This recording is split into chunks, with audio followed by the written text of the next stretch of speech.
Real money on virtual events. Only here, the best odds and widest coverage of games from Dota 2 to Hearthstone. We have over 200,000 users registered. Join us. Prove that you are the best versed in esports. Who will get the first blood? Who will take the first Roshan? Who will win the knife round? Participate in the race of predictors and earn real money. The more bids, the more bonuses. Reward for your first deposit up to $600. esportsbets.com. Foresight, passion, and calculation. Welcome back, ladies and gentlemen. Game 2 of Fire for HellRaisers, our opening best of 3. About to get underway. Dakota, how you feeling, man? Feeling pretty good. Feeling pretty good. Nice early morning. Pretty action-packed game number 1. Fire come out looking pretty hot. HellRaisers looking to shake this one off and try to take it to a game number 3. Yeah, it was HR that looked good in the laning phase. They had some early momentum, but it all fell apart once the team fight started in that mid-game. And we'll see how they adapt the draft. We mentioned IX Mike having a flawless game last go-around. No deaths and setting up so many kills around the map and being an integral part of those team fights. Also, the Magnus from Ush. Absolutely dominant performance. Yeah.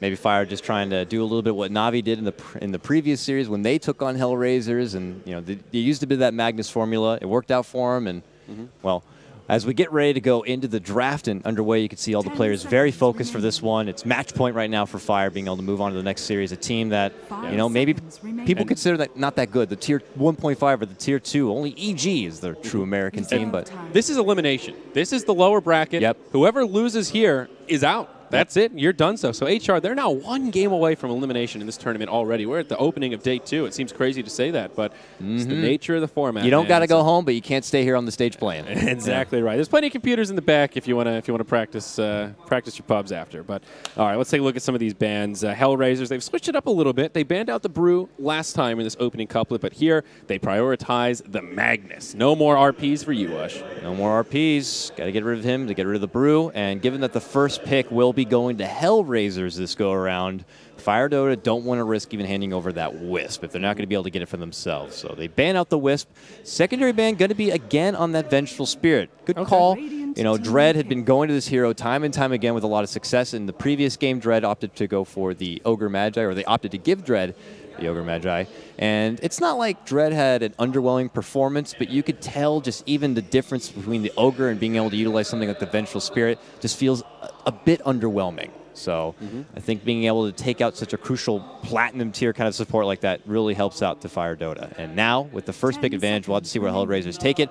Typically like to go for something like the Dazzle of the Puck like they did previously, but this time they will be the ones with the Highlander, the sword wielder Juggernaut.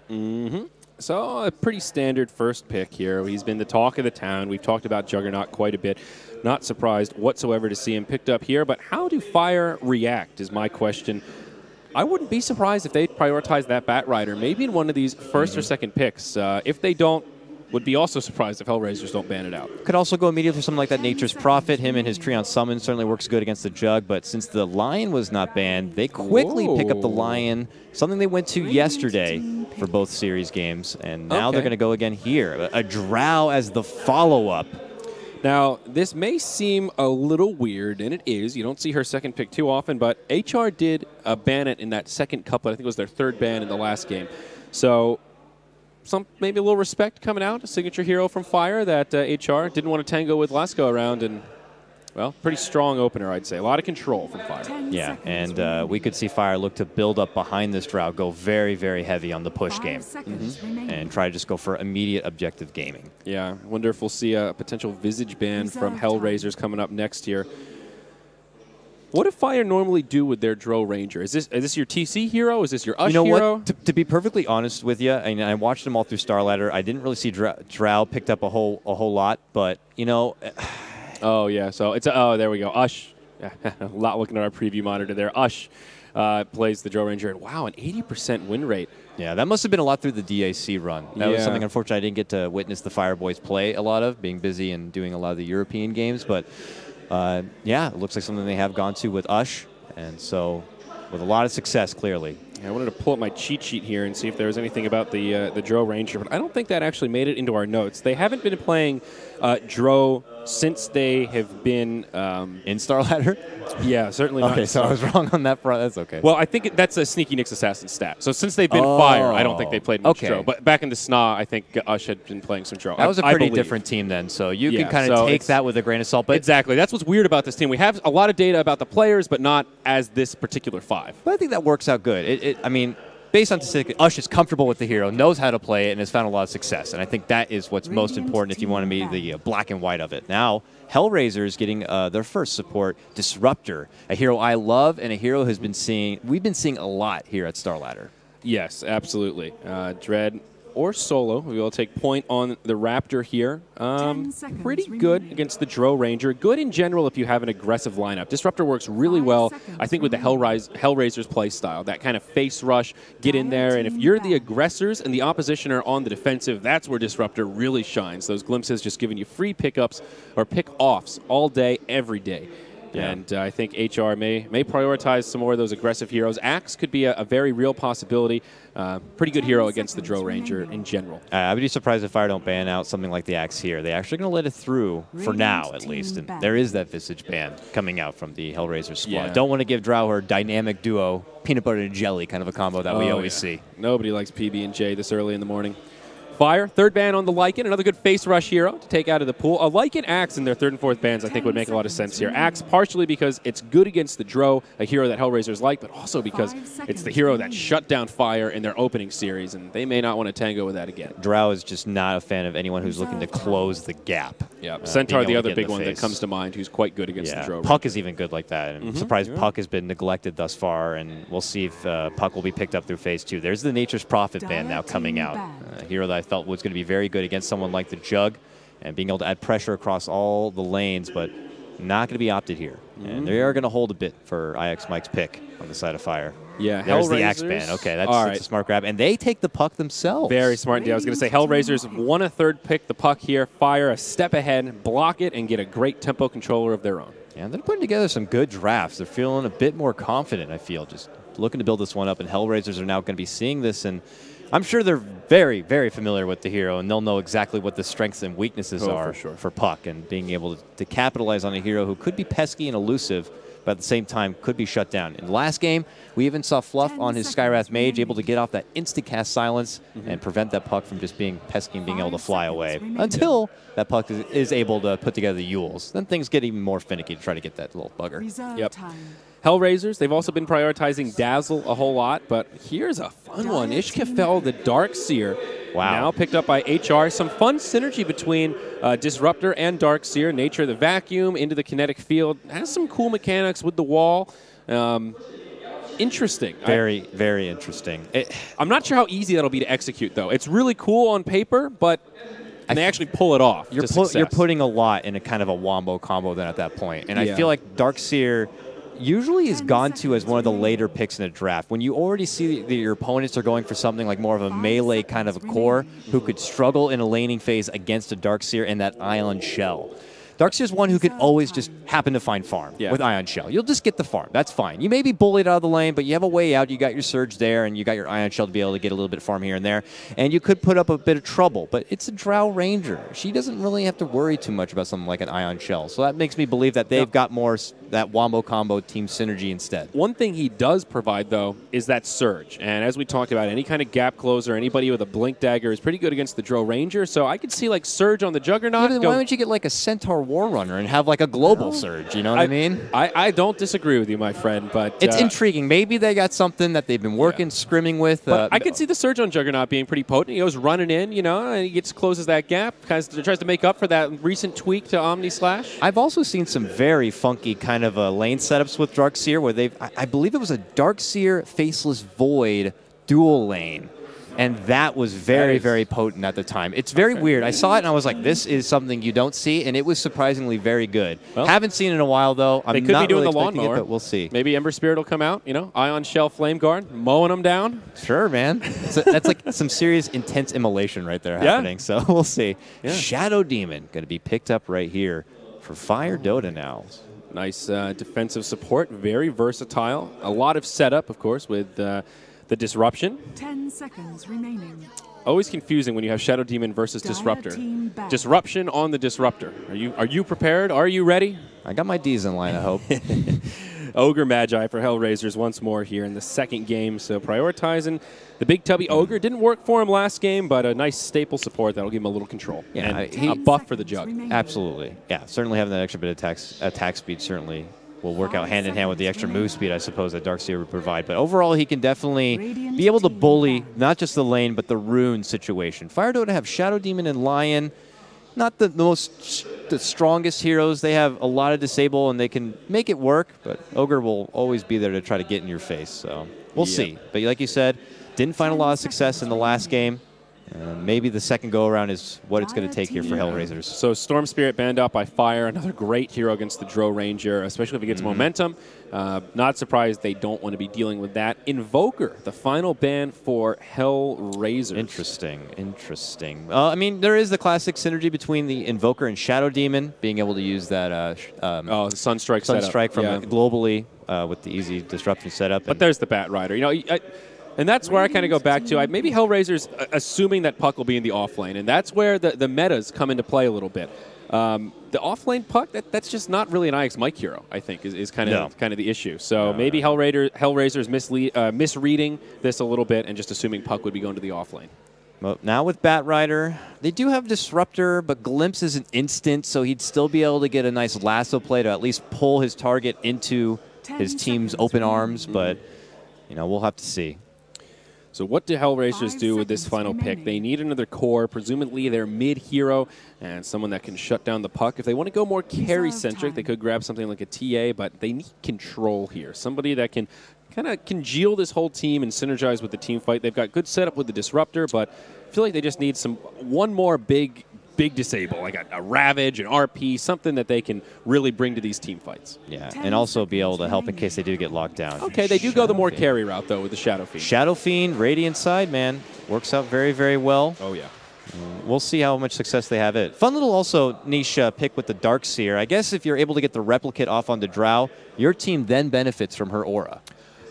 I actually don't think so. Really? I had this conversation with Merlini. It's the only reason I know, because we talked about this the other day, and we saw a Drow versus a Darkseer, and I said, do you get the aura? That's kind of cool. We'll have to keep an eye out for it. I'm pretty sure we looked and they don't get the aura. Really? You get the. We'll check. We'll look inside. Yeah. I remember assuming it did, and we checked, and we were surprised that they didn't get the aura. So we're going to keep tabs. We're going to look. Maybe Twitter will help us out. I'm sure Twitch chat's blowing up. I'm trying to dig and find where you know, Darkseer really just works in this lineup. I'm really curious to see, and I'm hoping that I'll be surprised by something that maybe HellRaisers know that I don't. I am rather confident though that you don't get the Drow aura from the wall. Well, the more you know. It's not like every day I get the opportunity, let alone to see a Darkseer. He's just not really been a top pickup. Right off the bat, but now we get to see it go against the Drow. I'm curious. Right. So loading into Game 2, HR 1 game away from elimination. They absolutely need a victory here to take us to an ace match and have some tournament survival on the line. And remember, HR, they're 70-30 favorites on Dota 2 Lounge right now, so there are some pretty happy Fire fans that have high hopes for maybe getting a big score on these bets. And we'll see. I'll go ahead and lead off your introductions here. I'll start with your Fire squad here on your Dire side, leading out the bottom off lane. You can hear there's a lot of hype happening. Right behind us. Fog is going to be playing again his Lion grab here side by side with IX Mike. In the previous game, they had Mike, with a support just to help him get that little bit of a oomph start. And then he's able to kind of take it from there. But now they're moving as a 5-man hit squad here. They're not going to look to find anyone. Next to Fog, it's going to be Ush playing that Drow Ranger. We saw with a huge successful win rate, about 80%. TC is going to be playing your Puck, and that leaves Fluff going to be playing your Shadow Demon. Yeah, most definitely. Now Radiant side, the team that needs the win here. The HellRaisers. Artez will be safe lane on the Juggernaut. That puts Alpha Ninja on the Shadow Fiend. He'll be going solo mid with a couple of pooled tangos. Solo, he'll take the Disruptor. Maybe he'll linger around that mid lane a little bit to help out the Shadow Fiend. And last but certainly not least, we've got Gorietz. He'll be on the Darkseer, headed to the off lane, and that leaves Dread here on the double-headed Ogre. Very, very crucial, it looks like, here for HellRaisers to be able to prioritize and getting this bounty rune. I've said this a couple of times, but with these new changes to the early bounty rune being 100 XP and 100 gold, 100 gold is a lot, especially for someone who wants to rush a bottle like Shadow Fiend is. Now he's at 642. All you got to do is get one creep and you got your bottle right away. So it works beautifully for them. And you see them actually going for the rune above even blocking the lane. And now you're going to see Ush has a bit of a better block, so he has the uphill advantage in the early part of this game. So that's the sacrifice you make going for those kind of bounty runes. Yeah, so it looks like HR will keep Dread nearby to help Ninja if things heat up. Ush will be joined by a support sitting back. That is Fluff and stuff. And there's one in the jungle, Fogged, ready to fight. Boots first, nothing leveled up yet. But Fire are hungry for blood. They know that Dread is not on the map yet. Stacking here. They're probably just inferring. Maybe he wants to snipe the courier. Yeah. Knows that he's going for the immediate bottle. Possibly. No, not going to make a movement that way. Fog maybe assuming that Dread will be stacking up this camp and trying to intercept it. Ninja walking over, gets turned into a fish, but unfortunately Fire not in position to try and do it. Now Ush stunned under tower range. This could be your first blood going the other way. Wow. Ogre secures it with the last club to the face as they turn it around and secure the first blood against Team Fire. Yeah, Dread comes out from the dark and says, surprise, guys, it's not going to be that easy. Shows his ugly face, or heads and faces, I guess, and blows it right back up in their face. And Ush gets dropped. Huge benefit right here for Ninja at the start. Yeah, absolutely. So a good idea from Fire to try and pressure the Shadow Fiend, a hero that's very susceptible to early ganks. But when it backfires, oh boy, is it costly. Mike getting pushed back down here in the off lane as Artez uses a Blade Fury. Mike, off to a pretty good start, though. Almost level 3 here as we're just shy of the 2-minute mark. And also got a couple of last hits. Dread getting surged forward onto TC, is able to orb up and away. But you can see very aggressive coming at the start here from the HellRaisers. Yep. But the mid lane, still pretty even. Ninja did not get the kill. It was the Ogre that got the first blood. So Ush and Ninja actually about even. 8 last hits apiece, and they will be able to go right back to it. The difference here is that Ninja did get those initial creeps and the level. Right. So now he's got those extra souls and helps him get that snowball going a little earlier than usual. And we'll see here. Both these heroes hit very, very hard with the right click. So trading Fog, CS pretty out. Looking for a courier snipe, and he might be able to find it. Fog coming on in. Oh, that poor little donkey. Bacon. Easy, easy bacon right there for Fog. Played. Good snag for him. Well, that kind of makes up for the first blood. Maybe not completely, but really slows down the Shadow Fiend and opens up some possibilities for Ush here. Yeah. His bottle was on that, wasn't it? Yep, that was an empty bottle. He was trying to crow, so it's a big deal. That's big. That's a big deal. Gets that gold, too. Fogged. Something we didn't see a lot yesterday is they're playing very aggressive with these supports, adding pressure all over the place, not really just kind of camping themselves in the lane, keeping HellRaisers guessing here. And Fogg's not letting up yet. He is still parked himself in this mid lane. Yeah, he's not even level 2 yet. Really want to pressure this Shadow Fiend. Not only keep him down, but secure early momentum for Ush. How are the other lanes faring, though? Mid's still kind of a farm fest. TC on the puck, getting a lot of CS in the dire safe lane. Fluff has been nearby to make things a little easier for him and control the jungle. Goriet's 10-1, getting baseline of farm on the Darkseer, like you were mentioning. The nature of the Ion Shell is you're going to find the farm one way or another, whether it's in the jungle or not. Down bottom, 1 point in Glimpse, but they won't be able to get it off on Mike. Thunderstrike will tickle him a little bit, but he'll be okay. But yeah, in this off lane, with Gordiet's going, as they do continue their harassment onto TC, and wow, he's walking forward with that Ion Shell. Is this the new lawnmower here? Look at this. Dread just manning up. He has the orb if necessary. Now they turn back on the Dread, use that orb, and they get their own kill. Very nicely played. Good patient stuff from TC. Knows that he's going to be A-OK. Saves the orb for an opportunity like that, and they get a nice little return kill with the help of Fogged. Yeah, very well done. But the Ion Shell is not going to be doing a lot to TC on puck. Being the ranged hero, he's just like, oh, Ion Shell, that's neat, but it's not really doing a lot to me unless I guess Dread's getting in your face, but that's not even going to matter. Mike finds the Disruptor. Solo does have a double damage rune. Juggernaut's there with the Blade Fury, so Mike will be forced to head to the low ground. Juggernaut wasn't nearby. That Disruptor would have been in a bit of a sticky wicket there. Jug farming well in the safe lane, 16 last hits, although mid starting to get a little shaky for Fire. Ush is starting to fall behind more and more. That early momentum has secured Ninja a full level advantage, and 24 to the 18 CS of Dro as he moves into this Ogre camp and makes the most out of the Radiant mid lane. We'll have to see how he wants to itemize this game as well. Lately, it's been all about getting the whole of that mech and that extra bit of sustain early on, and I wouldn't be surprised if he goes down that road again. Here. Yeah, part of the issue is Shadow Fiend very susceptible to ganks, as we've talked about, and when you get the mech, it just gives you so much survivability early on, even just that extra armor.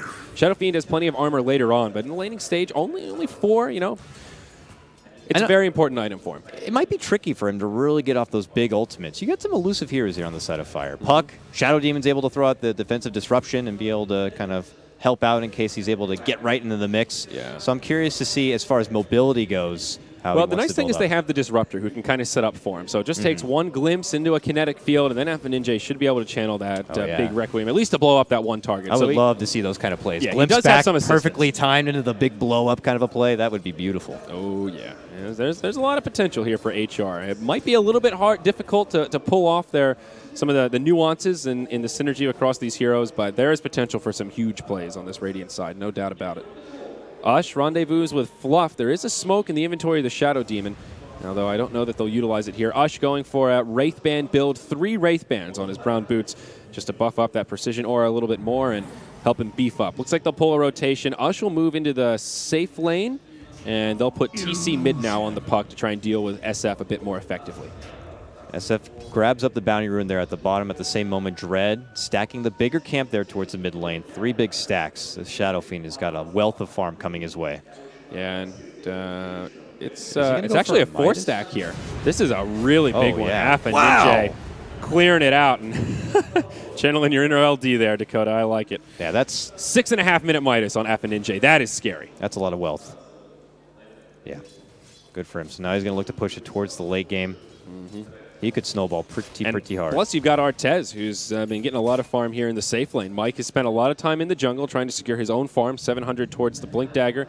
And that means Mr. Juggernaut is going to be the secondary carry next to the Shadow Fiend, and both of them will put out a lot of hurt. Rotation from Fire. Smoke on the 2 supports. Coil used on the Shadow Fiend. Glimpse back onto TC, but will be able to orb before it happens. Jaunts forward, counters the efforts of Solo, and they get a clean kill on the Shadow Fiend. Yeah, not over yet. He's not level 6, no lasso, but stacking up that sticky. Now the Hex and this Disruptor in a lot of trouble. No Glimpse to try and buy himself some space, and Mike will find this kill. No, he won't! Oh my gosh, Disruptor, 1 hit from death. Artez with the Shadow, or with the Omni Slash to secure the kill. And they get Ush in the top lane. Dread takes him down. Oh, disastrous right there. The lawnmower. I mean, even if Mike was to just fall there, it's like, okay, well, they did force the rotation of Artez away from that bottom lane towards mid, and they will be trading Mike's bat for the Shadow Fiend mid, who already been getting all that gold. So it would have been very, very nice, but now with Artez coming in, he gets that kill, and they take down Ush in the top lane. Very, very good for HellRaisers. Yeah, Fire is hoping for so much more there. If Mike had gotten that kill and survived, that put him a bit closer to his blink, but instead gets knocked down a few rungs with all that unreliable gold. And also buffs up Artez. Now 1,500 gold on him. Too aggressive. Should have just taken the 1 kill, pulled back, played a little bit safe, but maybe a bit overconfident right there to try to get the secondary kill with that rotation coming in. TC, double damage rune, will orb defensively and will not find a kill. Meanwhile, in the Radiant jungle, a little skirmish could break out. IX Mike scouting things out. Omni Slash not up for 70 as he tries to go for this big stack here. Looks like a triple stack for him. I think he even made this stack. Did he? Okay. I know he stacked it at least once, it looked like. So he's like, this is my stack. I want it. Yeah. Artez sweeps in. He's like, it's mine now. He's basically going to hand it over. Gets what little he can out of it. That's still the right play for IX Mike. You know that HR is going to get it eventually, so if you can get even a couple of those creeps, a creep earned is one you're not giving a Fiend. Also unfortunate for Fire that when they finally gank the Shadow Fiend, he's already got the Midas picked up, so that gank actually doesn't hurt quite as much as it would have had it come a few minutes earlier. And it was on cooldown, so. Yeah, he's not going to be too upset about that. 63 CS on him compared to the 38 of the Drow Ranger, already a 50% disparity, and it's going to grow even more. Gorietz secures the Tier 1 tower in the top lane, and HR really pulling into the lead. 1,500 gold, about 3,000 experience already in their favor. Power treads complete on Ush, but he is sporting some serious Wraith Bands. And you can see the damage really shining through because of all of them. And he's just going to take the time to farm up the jungle a little bit right here. Yeah. Not a bad way to do it. Still recoverable for Ush, but absolutely a rocky start. When you have this team with so much range, they all benefit from that global pretty nicely. So Fire, they really need these Blink Daggers up. That's going to be the big turning point. IX Mike about halfway there with 1,100, and TC at about 1,500. So it's coming, slowly but surely. As long as Fire can not take too many casualties in the interim here, things may bode well. Setting up potentially onto Artez. Fogged coming on in, connects with the stun. Now turns him into a fish. Do they have the damage here? No finger on the Lion. Artez almost gets the Omni. That cast point going to be costly there as Lion does get the kill and finds his finger. Also, a Blink Dagger for Fogged. Again, it's like a 10-minute blink. Yeah, he's found some really good time. He fortunately has gotten a couple of those kills early on. That certainly helps. He's 2-0. So, but yeah, Solo was there close. But as the gank happened, he kind of ran the other way and went down the traditional aisle like this. So it's a bit awkward where he could have been right here, maybe dropped a kinetic field to help. And now they're going to make the jump on the hit. Immediate blink finger to the face. Disruptor very, very low. Will be brought in. They are on the way out. Yep. As these rotations, not one but two, come on in. Even Dread here. And they do make a clean getaway after that. That's very costly. They get 2 kills. Now they force some TPs down. FNinja will still be able to farm, but making some serious space as Fire start to make steps for recovery. And Mike is just taking over their jungle at the same moment, too.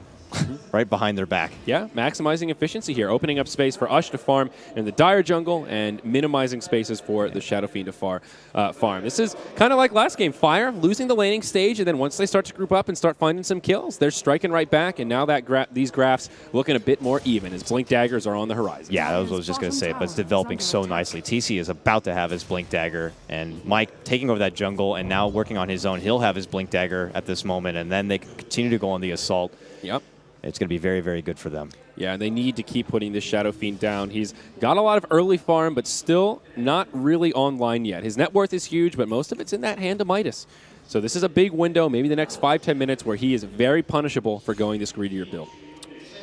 And we asked the question during the draft, Gordiats, what is he to be adding with this Darkseer? He's got 1,700 gold, a lot of gold. I wonder if he's going to prioritize going for a Blink for initiation or if he's going to go down the road of getting a mech. Or if he's going to go for a Midas. That's also an option. We've seen that Darkseer Midas before. The Bone 7 Darkseer Midas. Feels a little greedy here since FNinja got a hand of Midas himself, but just wanted to point out that it is an option. Tier 1 tower in the mid lane goes down, and Puck will secure the last hit.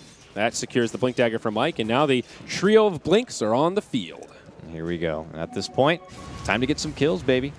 Doesn't quite have enough for a smoke, though, does Mike, but he'll just kind of work a little bit more in the jungle till then. But ever since they got that nice pick on the bottom lane and pulled back, they've had so much of the map to work with for all of Fire, and they're finding farm all over the place. Ush has got 1 grounds covered, TC's got the mid, Mike working with the jungle. Beautiful spread of farm happening for Fire right now. Now, it's not all bad for HellRaisers. We spent a lot of time talking about the Blink Dagger. Artez has a very early Mask of Madness phase boot, so Roshan possibilities opening up for HR. Disruptor very close to level 6. This is where it's tricky, though, if you want to do a Roche, is that you got the Bad Rider on this side. And Bad Rider is one of the best at being able to contest it. Now with that Blink Dagger, it certainly becomes a lot easier. So HellRaisers need to make sure, if they want to make a go at that Roche, they need to find a pick play or a big team fight where they can kind of just beautifully segue into that Roche and get it done quickly. But that could prove to be a bit troublesome. Yep. So Fire, just considering their options here, Fogged, checking the Roche pit. They are on point, making sure Jug, anytime he's off the map, that he's not up to some shenanigans. Good call on the Darkseer, though. Goes for the Blink Dagger for a bit of initiation power. Well, we'll see if he can utilize it here. It might have to happen here bottom lane. They quickly kidnap the Disruptor, looking to bring him back right into the territory. TC moves forward. Nice silence for him, and the Static Storm will be dropped before he goes down. Gordiat's going to get focus fired here from Ush. The right click is very real. Mike gets a double kill on his Bat Rider. A nice coil. They lock in place FNinja. He's going to be in trouble right here, and a big finger flies through from Fog. Killing spree for your Lion. Wow, what a fight for Fire. A 3-0, completely erupting with all this momentum, breaking this game wide open. Over 2,000 net worth going their favor, and now they will secure what looks to be another tower kill. Oh, boy, HR, just like the game prior, a huge lead for Fire starting to pick up, and Ush, after that slow start, completely recovered, has a Yasha, closing in on level 11. HR need to be careful before this game gets out of control. They really do. And they need to build up the farm. I mean, now Puck taking over as the leading farmer. Shadow Fiend getting knocked down a few rungs. Even Ush only like 800 gold behind him. And here we see Fire. Artez, he's going to walk into the danger zone here. He does have an Omni Slash, so potential get out of jail free card. TC going to scout him out. Let's take a look at the vision here. TC throws the orb. They know Artez is nearby. They don't have eyes on most of HR, so they won't commit, thinking perhaps it could be bait. The trap is set in their jungle, but they cross paths. Artez just kind of in an awkward position. Puck, not the hero you want to burn that Omni Slash on. Yeah, certainly not. And, yeah, we won't do it. HR do circle out in their jungle, though. They know that Fire have reinforcements down that way, maybe indicating that Puck could be a potential kill, and they do choose to smoke. They need this smoke. They need this to come out to be a huge success, to try to pull themselves back into this game. They have a lot behind these ultimates and being able to set up a big combo factor here, and they could find it on Fluff. Just kind of outside a bit too far past his leash. He does have a TP. He might need to find a little nook to get away, but I think this is going to end up being a great and easy pickoff right here for HellRaisers if they want it. Yeah, Fluff has no idea what's coming his way. There are 5 heroes stalking on in. He's going to move around in the tree line. Goodness. Can he TP out? Ninja? Yeah. Gordius will interrupt it, and they secure the kill there. Created! Well, I like that to is say with a play like serious that. space creation. 5 heroes for a Shadow Demon. I'm going to say hashtag not worth. They get the Shadow Demon, they get their kill. You know, that's all for a smoke and the coming together and the huddle to make that play happen. And now maybe they'll be able to follow through with a tier 1. But at that same moment, Fire are going to find their own tier 1. Fire have the pushing advantage. Dro Ranger with that marksmanship can truck through buildings. She's also level 11. They'll get the tower. Now they have the option to come back and make it defense. It looks like they'll do just that. TC on his way in. Just harassing. And Glyph will be used by Fire. Now the next TP flying through. Well, Mike wants to maybe get a blinking lasso happen here on the way out, but they're playing it very patiently. But look at the top lane. Dro Ranger just hanging around, starting to chip into this tier 2. If they see that HR commit to a fight, Ush will continue to split push. Absolutely, and he could take He also down has that a tier TP 2. for that versatility. Can TP to this tier 1 if he needs to join the fight. A lot of options for Fire. Look at this tier 2. It's getting dropped really HR, low. they need to get decisive here. Commit to the fight or back out, and they're doing this slow siege on the tower, playing right into Fire's hand. Dread, the lawnmower, pressing forward, walks right into IX Mike. That's a lasso back to the tier 2. The rest of the team can't really hop in. Puck will get a bit too, or pardon me, Lion will go a bit too far forward, and they find a pick with the ultimate from Artez, but now the coil on 2. Gordietz breaks the coil, will get stunned. Ninja channels the Requiem, doesn't get too much damage. Darkseer falls off to the side. Fluff now on the back foot. Ush in the defensive disruption will get taken down, and it's actually HR doing okay in this fight. They may still find Fluff. He'll try to TP home. It's going to be a close call. Will he live? He will. Artez can't find the crits he needed. Glimpse must have been coming off cooldown at that very second. The second he TP'd away, I clicked on Solo. Glimpse was up. I'm going to give him the benefit of the doubt and say it was just on cooldown. He did use it just previously on a TC who easily, stepped past it with his orb. But now I can't help but wonder, maybe if Ush just kind of stayed in that top lane, they could have got a lot more out of it, being able to easily take down that tier 2 and get him that farm. Yeah, Ends is a 2 for 2, and Ush is one of the casualties on the side of Fire. And the nature of the defensive disruption, it's really good on some heroes. Dro, not quite as much. The other team wants to get up in her face. So if you disrupt her like that, it buys her some time, but then she gets trucked. Now we'll see TC and Artez go blow for the bottom rune. Fluff and Stuff joining the party, throws out the Purge, and they will kill the Jug as he tries to BKB TP with the Blade Fury. Yeah. Well, you take our Drow, now we're going to take your Jug. It certainly does help out as they continue to pressure mid lane. Now, though, look towards Roche. With Jug down, there's not an easy way for HR to contest this. Certainly so. So this is going to be a good swift grab for them. Momentum will continue to build up. Ninja, we questioned what the itemization was going to be on the Shadow Fiend. He's going straight for the BKB. Okay, so no mech coming out. No mech at all for HR, which is a little bit interesting given the nature of this lineup. It seems like they do want to skirmish a bit. Wow. Even Fluff has some respectable farm. He's got his Force Staff now. You compare that to the supports on the side of HellRaisers, like, yeah, Point Booster here and Disruptor. I mean, just look at just the hasn't earned. Look at the net worth. We got like 9K if you combine the two on Fire, and the HR support's around like 5.5, 6K of combined net worth. So yeah, absolutely a huge disparity. And Fogged working on his Force Staff and actually closing in. Mike is on the prowl, but they're not going to be able to scout anyone out. This forces HellRaisers to pull all the way back. They know that they're on the hunt, that this is time for HellRaisers just to be sitting back, not farming. A lot of control on the map right now for Fire. Yeah, Ogre Magi looking towards an Aghanim Scepter, and actually with a bit of progression towards it. Point Booster and 800 gold, not too bad. There's the BKB on the Shadow Fiend, his first big core item after the Midas. So we'll give HR a nice little bump in this next team fight. Gordietz is going to be going for the mechanism after picking up that blink. Okay. Yeah, I think that makes sense. Yeah. No, it definitely works out very, very well, but I've yet to really see still, like the big wombo combo wall vacuum kind of a play that hoping to see. Well, maybe it'll all come to light. Remember, if he does put the wall down and gets the Dro, try and see if they get the precision aura. Got to remember. I'll quickly scout out and see if it's got it. Whoever's not doing the play-by-play in that fight, that's your job. Figure out if they get the aura from Dro Ranger with the replicas. Oh, Mike, I hear that lasso. Finds Ninja. He still has the BKB, so they won't be able to commit into this for a kill, but still Ninja does get purged and won't be able to commit either. Tower does get denied, and a fight breaking out. Coil on 2. Dread, as well as Solo stuck here. Lion goes down, glimpse back onto the puck. TC in a bit of trouble. It's going to be okay. Self-fuels, blink. And even the orb to make sure you can get a nice little clean getaway. They lose one casualty to go for that tier 2 tower, which does get denied. good little access point to take out. Makes HR's ability to contest Roshan a little bit more difficult. So they still want more. They're trying to get a hold of a glimpse here. If they see Fluff, they will pull him back. Force forward, but now he gets silenced up. TC, very nicely done. Not going to allow him to get that easy pick. And now Mike is here, but no lasso for him. Yeah, exactly right. Artez utilizing that healing ward to get his team topped off as a fight could be breaking out once more. Affinninja with his BKB on cooldown could be a window for Fire to try and force something.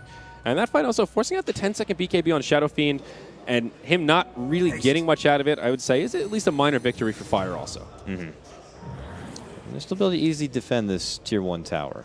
So we'll see as Fire continue to get things set up. They'll wait for the cooldowns to come back, maybe look to go for another engagement, get a pick, and continue their pushing assault. HellRaisers continue to play it a bit more patient, a bit more passive, looking to kind of itemize a bit more, get this Shadow Fiend more online, get this Jug to get a lot more farm behind him. He's going for the Yasha potential into straight Manta, and for the Darkseer, it looks like to finish off the mechanism. Yeah. Ush with about 2 minutes left on the Aegis of the Immortal. They may want to get a bit more aggressive until before it expires. Manta style is being completed, so a good item on the Drow Ranger, particularly good against the Jug. So Ush feeling a little bit more confident perhaps he once was based on how that laning phase started. Mike on the hunt looking for a Blink Lasso. They bump right into Artez. Juggernaut locked down, giving the finger, and Fogged gets another one up on the scoreboard. Beautiful setup. Nice assist right there from Mike. Brings it right to Fog. Fog dishes out the finger, and, well, see you later, Jug. Yes, sir. Fluff and stuff in the mid lane. HR scouting him out. They will move up to their Ancients, and, well, much to their dismay, they'll see their Ancients have been jacked. Disruptor gets surged, glimpse back onto Ush. This will probably be a pick onto the Drow Ranger. Nowhere for him to go. Stuck inside the kinetic field. Aegis of the Immortal brings him right back up. Fire are ready to contest this. Affinninja trying to channel the ultimate. Beautiful stun from the line to break it up. Mech has been used. Requiem flies through. Doesn't do a hell of a lot. Ush in a little bit of trouble, but will take the high ground. TC is really the one in trouble here as he is in the danger zone. Disruptor and Darkseer have already gone down. Dread left behind, slowed by the sticky, and will get taken out. They're not done yet, though. Now Affinninja slowed by the sticky as well. A huge breaks down the puck. Now brings down the Bat Rider. The turn from HR. Fogged probably going to go down as well. Artez making the plays. Wow, wow. Ring around the rosy Fog trying to live. Self-sheep, force forward, blink in 1 second. Gets himself out to the high ground and will make it away. Wow, though. They did not anticipate the comeback from Artez. Just time was up. He came back from his pick-off previously. Steps in with a beautiful Omni Slash. Thank goodness it was level 2 for him because he was able to do some serious work right there. Yeah. Evens the fight up for them. Yeah, absolutely. That's one of those fights where you see the Jug get picked off and go, oh, that's such a terrible way for that fight to start. But it actually worked out for HR because he was able to come in, play that trash collector, and clean up all over Fire. Ends up being a pretty even exchange, a 3-for-3, and they do have to throw away the Aegis. BKB on the way for Ush. I think a much-needed item pickup here, but Fluff and stuff. You're not going anywhere. They're going to stuff him indeed. He's down. Fog steps in. Does get the catch right there on the Goric. Mike, though. See you later, Mike. Express trip right back to the fountain. So HR, I think off the success of that fight, or at least the break even, they're going to try to press forward and make something happen. Shadow Fiend with a Talisman of Evasion. Looks like Butterfly will be a high priority for him this game, and will give him some good EHP, at least in the interim, with that value pickup. Glimpse, back. Static Storm, drop, but they're not able to get him. Oh, okay. Dire's structures are fortified. How did he disjoint that? I was actually checking out Us, so I didn't even see who he glimpsed. I think it was I thought it was TC. Well, TC could easily just orb forward and a way out of it if he wants. I guess he just jaunted. All right, though. They are able to take down this Tier 1 tower, and they step on back. Meanwhile, Ush, look what he's doing here bottom lane. Continues to press the action here. Whoa, he's actually moving into the Tier 3, doing a fair bit of damage. Has a siege creep, and will be okay. Distraction, perhaps. Meanwhile, in the mid lane, we're going to see a fight break out. BKB used by Affinninja. Ush, can you walk through that wall so I can find out if we get the aura or not, please? Well, Replica burned down bottom. Still half damage to a Tier 3 tower. Not too shabby, given that they didn't take any other casualties in the mid lane. Very, very nicely done. 14 to 10. TC closing in on what appears to be a Scythe, about 2,000 gold plus the Ultimate Orb. Another big pickup for Fire to give them some additional control, and will be a necessity once Shadow Fiend gets that Butterfly, and even now kind of a necessity to try and lock him down and cut through that 25% evasion. And with this time, it looks like Fire just going to add a little bit of pressure here on the mid and the bottom lane, allowing Ush to continue to farm on up and finish out that BKB. That would be a big grab on this Troush. Yeah. The only time she really gets caught out is when she gets thrown into the firefight, and all that burst comes on through from the HellRaisers. Yeah. Being able to prevent that would be very nice. Both teams with a lot of good ward coverage right now. HR with wards just kind of around their jungle in the mid lane, giving them this nice barrage of vision so they can see. Whoops, I missed that one. It's actually over here. To see if Fire try to get aggressive, but Fire have some pretty good wards down deep in the Radiant jungle also. Lane ward in the mid, and have some options if they choose to get aggressive once more. But we'll see. The item build-up is going to work so nice for Fire. It looks like Alpha Ninja is going to be going for a butterfly, but even before it looks like he might be able to complete the butterfly, or at least at the same time, TC will have that sheep stick. Yeah, exactly. It's looking very good for Fire on that front. Mike looking towards a BKB, and I think Roche 2 is going to be pretty telling. If HR can secure it, that'll bode pretty well for that next little window if Jug can solo it down, but if Fire can control the Roche pit, things will be a bit more difficult for HR for sure. We'll see here. Fire rotate towards the bottom lane, as also HellRaisers want to be able to defend their top. Try to get back. That tier 2 tower in the top lane, very, very low. Actually, a deny range right now if they want to go over there and just make sure they get rid of it. Goriet's not waiting yet. He's going to hold it for now. Yeah, Fluff has already been able to pick up his Ghost Scepter, so getting some tools to deal with that Jug a bit more effectively. I think it is the only Ghost Scepter so far. Jump onto Artez bottom, and now with the burst of the finger and the stun, follow through. Very nicely set up right there from Fire. They take down Artez once more. Rinse and repeat, just like that gank we saw outside of the Radiant Secret Shop. Easy peasy for Fire. Goriet still blinks. Yeah, goes on the Fluff, pulls out the vacuum here. And Fluff, who does have Force Staff, mowing him down. Tries no to juke him through back. There's the glimpse, and Fluff should be brought down here. Maybe trying to create as much space and take as long as possible to bring him down. Takes 4 HellRaisers members to really congregate over and make sure they finish the job. Yeah, no TP scroll and Fluff, so really no easy way to survive that one. BKB is completed by the Dro Ranger, so now Ush has a little bit more of a presence in these team fights, perhaps. Let's look at the graphs. How's the actual gold spread right now? Fire with about 5,000 gold, 4,000 experience in their favor right now. Shadow Fiend still topping the net worth chart and getting pretty big. He's got that Eagle Song now and closing in on the Butterfly. And it looks like this is going to be the moment. Both teams know Roche going to be coming up sooner than later. And they want to be able to move in. Look at the timing. Wow, Butterfly and Sheep. It's a max Roche respawn, though. That's as long as you can hope for, if that's ever something that you hope for. So it may slow down the tempo of this game for the next couple minutes. But vision around the pit will be important, and Radiant are already covered on that front. They've got a ward up on the plateau. Fire may want to consider throwing down a sentry. Yeah, the teams don't know how long it's going to take for this Roche, so we could see these teams begin to congregate around the pit. HR is already smoked up, making the move. Beelining it there, will probably scout it out. Who has the better team to fight around the Roche pit? HR have more AoE in that small area, but Fire have Bat Rider, who kind of trumps that area. Oh, big glimpse. That ward on the high ground. Oh, what a Not going to matter. Again, though, they're able to just easily sidestep. TC not going to get caught out. Fast fingers. Gorietz was coming in there with the Ion Shell on, almost interrupted that blink. That was a pretty close call for Fogged. HR, scout out the Roche. They see it hasn't respawned yet. They know it's got to be soon, less than a minute. And Fire now wrapping around the other way, going through the Radiant entrance. Interesting. So HellRaisers will go to this mid lane. The long term, like behind the back coming here from Fire. I was going to say that. They do shift one towards the mid lane. It's going to be TC. But the rest of the squad could look to come in from behind. Yep, and there's that Scythe, like you mentioned. Ninja, even though his evasion will get disabled while he's hexed, still huge amount of damage on this item. And now with the Bloodlust, he is a machine. That's something else you can't forget about. Look at that damage he's got right now. Oh, man, they're going to try to make a go on the tier 2 here. Ush is pushing bottom, though. With TC here, they can't just TP in the clear side. He'll stop them. Oh. And he gets a beautiful 4-man coil. You're not going anywhere. Not back to your base. Ush is going to continue. Yeah.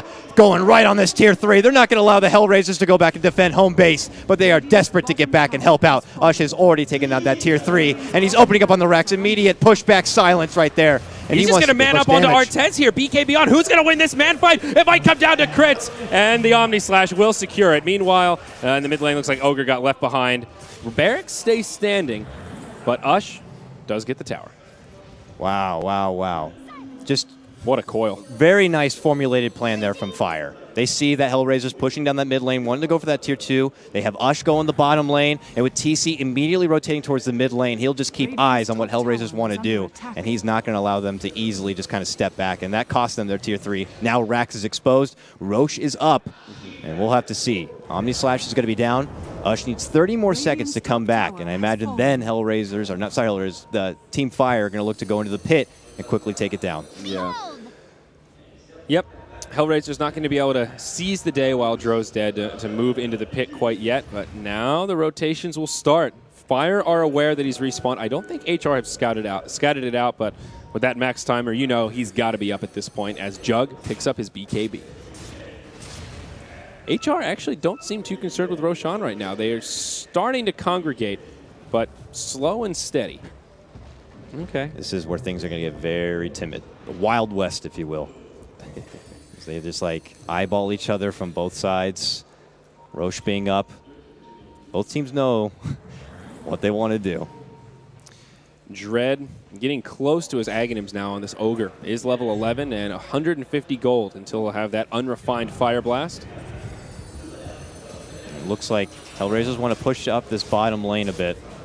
Try to maybe force Fire back and create some space for themselves. But it's Fire who have that high ground ward advantage right now. He's near the pit. Yeah, HR. He's going to go right for it. Starting to grip up yeah. Mike. Solo puts it up there. He'll be able to take down that ward too.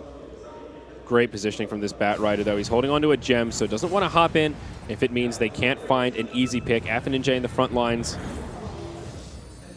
I guess a good target to isolate. He does have the BKB. I guess with the finger, if he gets caught by the lasso, they could actually blow him up before he has the opportunity to use that 7-second BKB charge. Fire not going to find the opening that meets their fancy, and HR will just back it on out without doing any damage to the tier 2. They step back. I imagine Fire going to push forward once they see that they've pulled all the way back. They have that ward over here. They'll see them step back. They'll move in. Mike, take that gem. Go over there. Get rid of that frickin' ward on the high ground. Let's get back control of our side. Looks like he's passed the gem off to someone. Up the courier. There you go. So he'll pick it up, and yeah. They'll get rid of that extra bit of vision. HellRaisers no, it's actually just a sentry up there. Looks like there's already been some warning. Well, they just dewarded it. Yeah. Oh, it was a Radiant sentry that was up there. So I guess there was a... All right. Either way, Roche area pretty blind now. Both teams lacking wards. Radiant have this one down here, but pretty far away from the actual pit itself. So now Fire. Move into the Roche pit. Ush starting to lay in the frosty arrows. Here. Smoke from HR. But Fire are ready for it. They pull back immediately. Very smart. Oh, They're going to set the trap HellRaisers here. want to do this, but do they really want to do this? There's a Bat Rider on the other side. Trying to make HellRaisers feel a little bit more safe about TC this. could do a beautiful coil here set up, too. Oh, this is just... This is going to be a big fight. So we're looking at the dire vision right here. All they see is Affinninja. They can infer that they're probably smoke around the backside. Static was dropped. It didn't catch anyone. Oh, he glimpses back TC, but it's not the way the Disruptor needed to do this. That's a huge ultimate for HR in the pit. They're going to be forced to back out. They can't fight. And a wall was dropped, but they still get a hold of Dread. They pull him right back. It's the Ogre. Shadow Fiend desperate to throw out the big ultimate, but already they take out Dread. Omni does fly out, and they take out Ush, too. Uh-oh, this could be bad for Fire. They're going to still stick around. Fogged and Fluff trying to make it on out. TC orbs across, will be able to jaunt into the Roche pit, but now has no escape. Meanwhile, on the other side of the fight, Goriet's on the front lines. A glimpse back once more. A buyback from Ush this time around, though. Nice stun from Fogged before he gets put in the disruption. A beautiful silence from Ush. Ush is back. Oh, Ush is back. He's moving forward. Very nice grab. They take down the Jug. If they win this fight, either team could take Roche. It's a big one. TC's able to quickly burst down, take another. A buyback also going to be coming up from the Jug, but he's got a long way to go. TC, double kill from him. A good grab. They immediately hustle to finish off this Roche. And Jug is just too late to be able to make it right back into the party. So a wasted buyback for him just to go for farm that he can't even farm up. The gold penalty's there.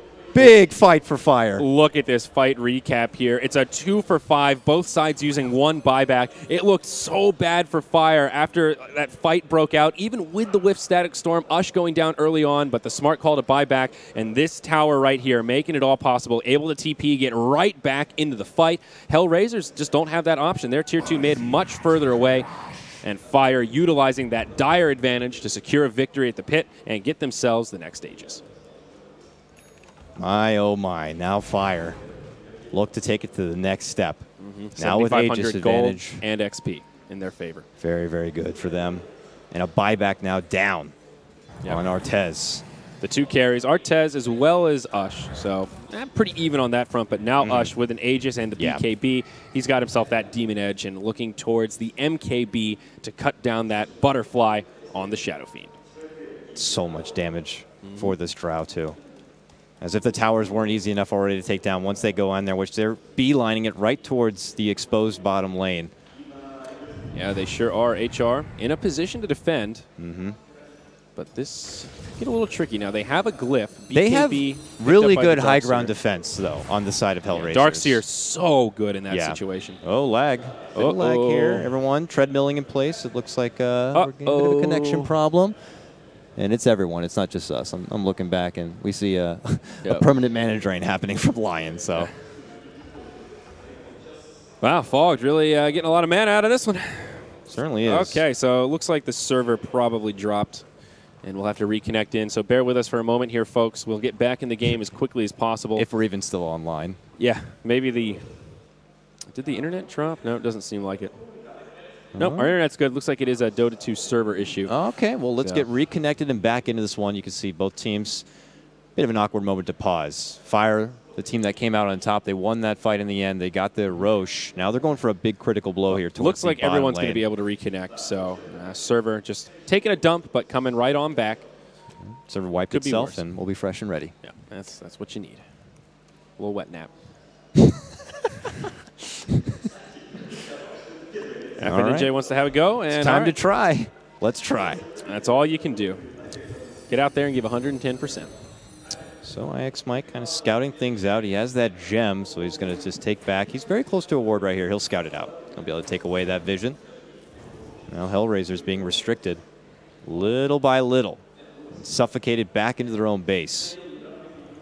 The question of when is the time for Fire to strike? Yeah, they're just starting to lose this farm war now as they lose more and more map control. Looking at the Radiant Vision, they are completely blind, and they could get jumped here. Radiant Vision again, they have no idea it's coming. Mike comes in, FNJ able to BKB, but so does Mike. He does have a Force Staff, won't use it to isolate the Shadow Fiend, and he'll be happy just to trade BKBs, and that pushes Shadow Fiends down to 5 seconds. Make some space in the mid, and Dro might be able to secure this Tier 2 tower. There is a glyph. Look at all these illusions. Easy. This will probably end up getting denied. It sure will. Shadow Fiend gets the last hit, but that's the end of the outer towers and the access points for the HellRaisers. So I guess they look to regroup. Maybe now knowing that Shadow Fiend's BKB is going to be down for another 30 seconds, they could look to go for a re-engagement, but it looks like there's a bit of delay. A small server hop right here. We could see another pause potentially happening. Yeah. Looks like the server's just having the hiccups. Yeah, let's check some pings here. See, no, well, that's not what I wanted. Hitting the wrong key here. Well, if you type ping and it doesn't really show up, that just goes to show that probably things aren't going too swimmingly at the moment. But yep, we can't even get a little ping thing to pop up. So, yep, some packets are getting lost in the nethers of the internet. It's going to have to be a little bit more patient here. We'll wait and get back. But man, oh man, so how things have come around. Fire looking really good today. Getting those first day jitters out. A lot of first timers here in terms of Starladder finals. I think all of Team Fire, it's their first time being here, I want to say. Actually, maybe you're right. Mike.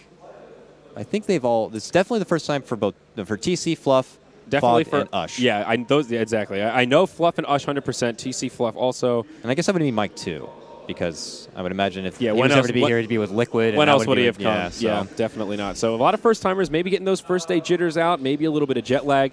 It does almost look like another team today. You know, they got 2-0'd very quickly in their first series, and here.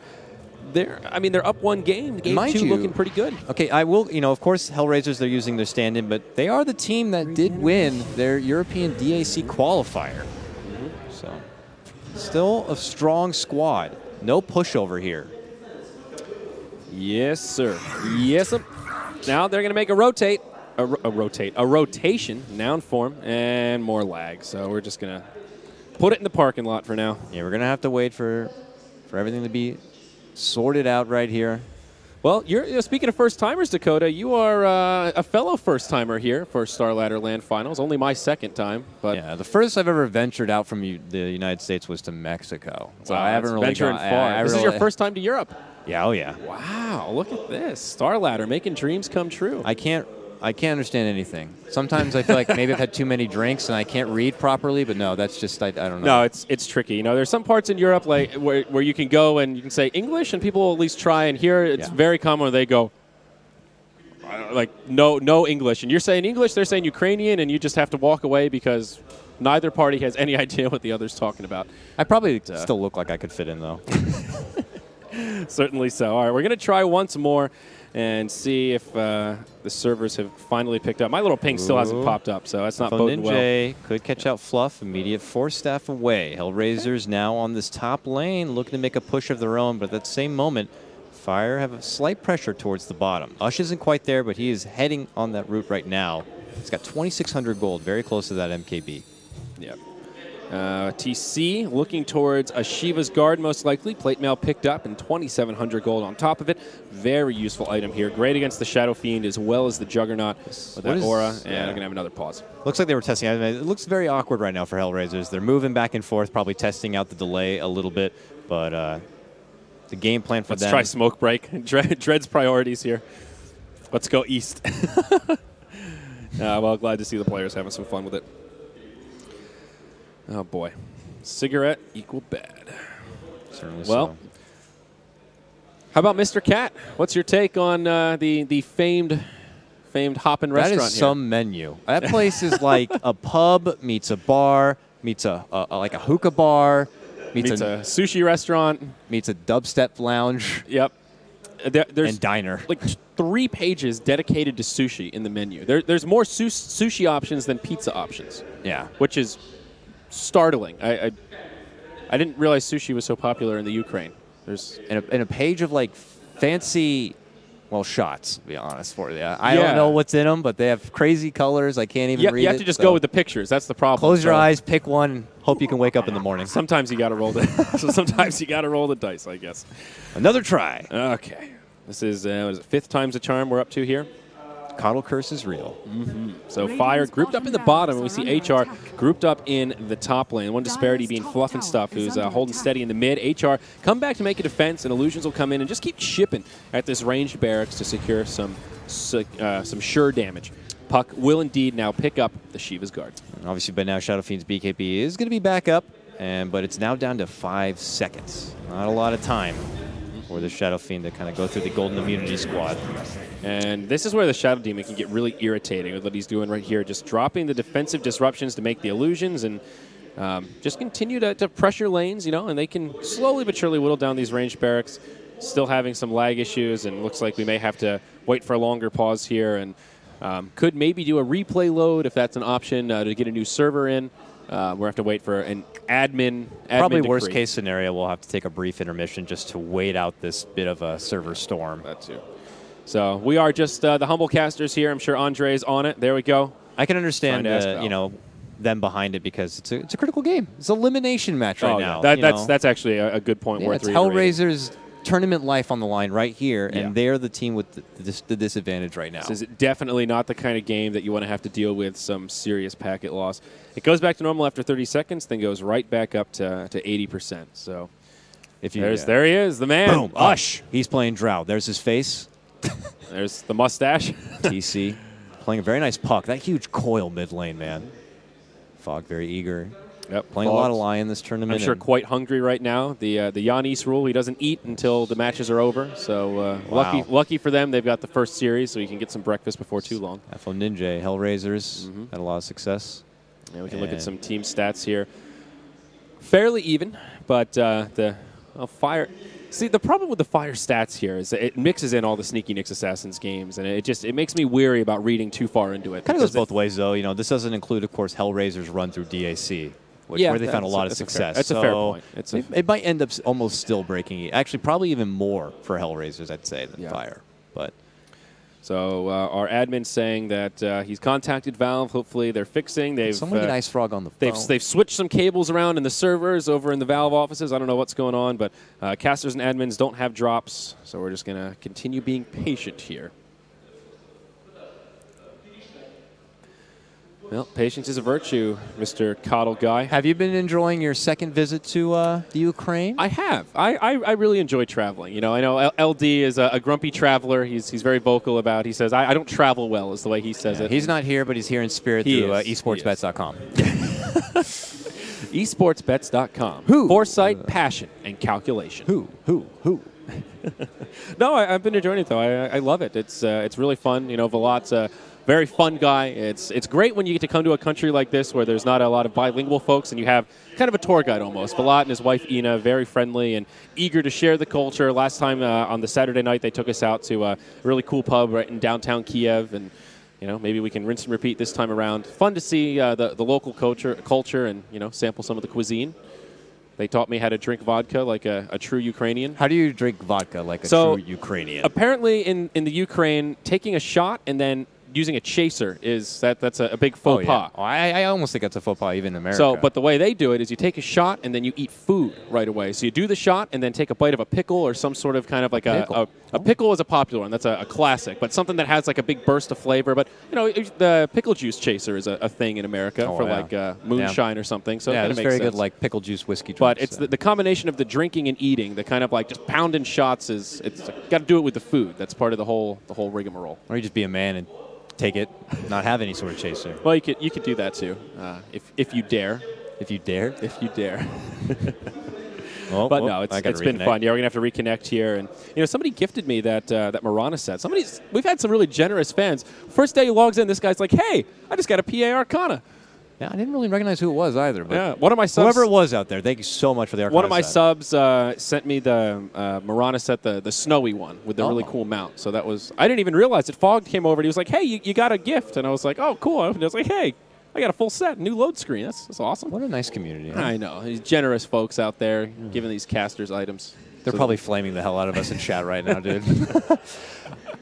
We still don't even know about the Drow Aura thing. What are you going to do? Which they probably know the whole time. I've been spamming my Twitter here, just like somebody tweet at me with this mechanic, and maybe nobody knows because I'm still pulling up nothing. Again, the question is, Drow Aura, do they benefit from that if they catch her replica? With the replica? If she walks through the wall of replica and there's a Drow replica, do they get the aura on the team? It works with, obviously, like AC. Vlads. Shivas, I believe, also. So do you think there's just like a niche where it doesn't really work with passive abilities? Yeah, I don't know what it is. Like I said, the only reason I know is because Ben and I had this conversation like less than a week ago. And Ben doesn't even know cooldowns, as we learned from Summit 2. Him in black. He doesn't even know which team Illidan's on. All right, let's not give this guy too much credit here. Well, we're going to give another go here. We're back in, nice lengthy pause. I think by now, hopefully, everything is settled down quite a bit. It looks like it's so far so good, but this is where things get awkward because you know that probably one of these teams or maybe both these teams had a game plan in mind, and now you're kind of like, okay, where were we? So the Aegis was reclaimed. That's the big thing. We lose our Roche timer with all these reconnects, but Roche will be up in about 5.5 minutes, so like 42, 43 minutes or so be coming around the corner. Shadow Fiend picks up his next core item, and that will be the Assault Karas to go with his Butterfly and Still going to be having a little bit of lag. And speaking of AC, it looks like Shadow Fiend picks up the AC himself. He does. Shadow Fiend getting a bit bigger. Still topping that net worth chart on the back of that like 6-minute Midas that he was able to pick up. Well, we are at the behest of Sparky the Wonder Hamster here, running that wheel and well, what we can do is servers. Why not? This is just the early part of the day, our first series, second game of our first series. It looks like we're going to try a load. I think that's a good try here. We can actually maybe. I don't know if they're tuning in right now. We could check out the bracket. Maybe people don't quite know the schedule for the rest of the day. Yeah, that's right. We start at a really early time. It's rough for American viewers, even rough for European viewers starting this early in the day. So maybe we should recap a little bit, see what's coming up. This is just our opening best of 3 until the last day with the grand finals. We will have 4 best of 3s every single day, so still a lot of Dota to come. And you have to bear with us here as we do load into the next game. Going to be just a minute before we can have another go at it. But 2 elimination games to get started, and then our second sets of BO3s will be the upper semifinals. So Na'Vi versus Empire, the CIS grudge match, and here's the brackets right here. He is right on it. Na'Vi Empire and Asus Polar versus NIP will be the final best of 3 to round out our coverage. And I said it yesterday, I feel like Na'Vi and Empire have one of the longest histories between like 2 team like franchises, I guess you could say, and they're actually second most. The top right now being Fnatic versus Na'Vi, not by much, like 4 or 5 games, whereas Na'Vi Empire just behind them. So given the fact that maybe one of the teams drop down and they meet each other in the end for the finals and go maybe 5 games, we could have a new record as far as... If Na'Vi play like they did yesterday, I think they could be favorites to make it to the grand finals and possibly take the tournament. It was almost like a different Na'Vi. They've been a little hit or miss recently, but man, they showed up on this home turf ready to play. Yeah, it seems like they found a groove that certainly works out for them. But, you know, whereas it's a groove and it works, but it's something like a bit repetitive. I mean, obviously it's Magnus, both games, bad. So eventually the teams are like, I think we know what they're doing now. Maybe we have the answer. But I mean, the Magnus was nice, and there were some big plays, but it didn't. I didn't watch those games and think if they didn't have the Magnus, there's no way they could have won. There were still good plays all around the map, great movements, and it was really like the RPs and the Magnus plays were like the nail in the coffin almost. So I think there's a little more to Na'Vi than just that one-trick pony of the Magnus early pick, but. The lobby is up and waiting for all the casters to load in here as we get rocking and rolling. Yeah, looks like everyone gets back in, but one of our HellRaiser friends maybe needs to use the bathroom here. It's going to beeline it out, so we will be waiting a little bit, taking this moment to get a bit more refreshed and ready. And it looks like we are going to try a different server here. Going to try Stockholm, get off the Lux. Maybe the Lux server's having some issues right now, so hopefully that will nip this in the butt and quell any future lag issues we'll have. Or maybe we have a last-minute stand-in here, the gentleman with the hat. Well, you know, I actually got to talk to NS this morning. Speaking of stand-ins, how does he say? Did you ask him about his experience having to go as a stand-in? A little bit. The first thing I said was like, dude, that was some sick Witch Doctor yesterday. He played Witch Doctor all 3 games. Yeah, it went 3-game series, and unfortunately, they didn't end up winning the series. But his overarching point was he just reiterated that J4, the player he's standing in for, is not only a support, but he is their drafter. So he said, anytime you have a stand-in for a drafter, it's just really hard. He's the captain. He's the playmaker. He calls what they're going to do, and he said it changes the team dynamic so much. And you know, he's being very modest, and you know, was accepting of the praise, but ultimately said big plays are not enough. We need a leader. That's crazy though. What a talented guy. Yeah. It's like one minute you're casting and analyzing, the next minute you got to get up on stage like and 3 play. best of 3s on the analyst panel, and then just get up on the main stage. He's no not big still deal. casting, right? No, I imagine at this point he's like so. playing with his team, he's probably getting maybe some scrim time in between now and his next matchup. So they'll be fighting for elimination coming up actually in the next series. So we get to see NS sooner. I just can't help but imagine. Like, imagine like if you're watching like the NBA, basketball, whatever, and just like the commentator's like, yeah, I got to get in there. Rips off his suit and tie, throws on a jersey, goes in, makes a layup play. Yep. Only in esports. Yeah. So, slow and steady here, Dakota. We're all in the lobby. We're all going to be trying out a new server. One of the HellRaiser players stepped away to get refreshed and ready, and then we'll be right back into it. There you can see Team Fire. They took a nice new fresh picture yesterday, and you can see it. Wow, that's a good picture of Fluff right in the front there. Happy He's looking fierce. Even Fluff after is a sharp dresser. That was after their loss. Look how, you know. Yes. He's a schnazzy dresser. Every time I see him, though, he's got a nice looking shirt. He's all tucked in. He's a put together dude. Very nice guy. He's the counterpart to the IX Mike with the basketball shorts, and even in Ukraine, he's wearing basketball shorts. Even in personality. It's cold here. Yeah. He's still just that is dedication. I saw was it Elaine I think tweeted at him today and complimented his haircut, and his response was, "Yeah, my barber fucked it up."